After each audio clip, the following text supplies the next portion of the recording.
how does the subject of faith and your specific faith being Catholic, how do you incorporate that into the work that you do, even if you're working with someone who is maybe not of the same faith? For me, it always has to come from like a strong place of discernment, and I think really understanding how to flex that muscle with the Lord a little bit, and like be willing to also look dumb, stupid, or humiliated at times when it comes to discernment as well too. Because again, you know, I like to believe that I've gotten good at discernment, but it doesn't mean I'm perfect and never will be perfect. And I make a lot of mistakes when it comes to, holy decision making, as it will. But I like to, think that me and the Lord have grown a lot over the last 5 years in my reversion back to the faith. And it really comes to that, because I think when you just lead with our faith to anybody that has either fallen away, has never been introduced to it, or has been introduced to it in a wrong way, it's so easy for us to push them away. Because, and granted, our faith should be our identity, but I think whenever approaching somebody, of the same faith, of,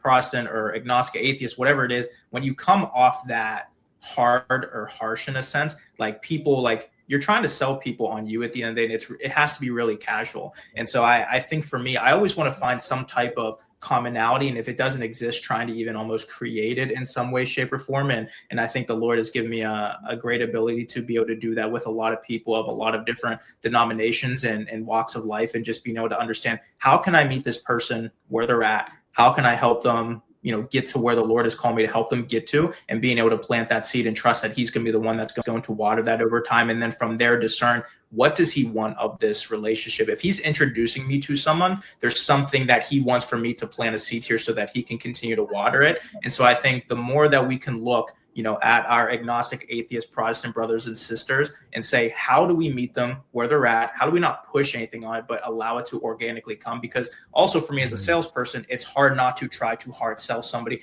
on our faith or, for what I believe. But also for me, I put myself 5 years ago, whenever I had kind of walked away from the Catholic faith and was on this reversion back. If somebody would have tried hard selling me on Catholicism after growing up in it my entire life, I would have tuned out completely. So for me, I just wanted to come from, let my relationship with Christ do kind of the talking through my actions and how I live. And from that, a lot of people would recognize, like, hey, I see that you're going to daily mass, or hey, I see, you talk about listening and hearing the Lord like this. Can you break that down for me? Or you took this from scripture, or I see what you've done in your relationship with Kylie and how you guys have built this. Like, how did that all come to fruition? So I think from a lot of life's actions and things that have come from it, that has done a lot of the kind of talking, if you will, for me, in the sense of how I can meet those individuals where they're at and help them get to where the Lord is calling. This is Lead Different.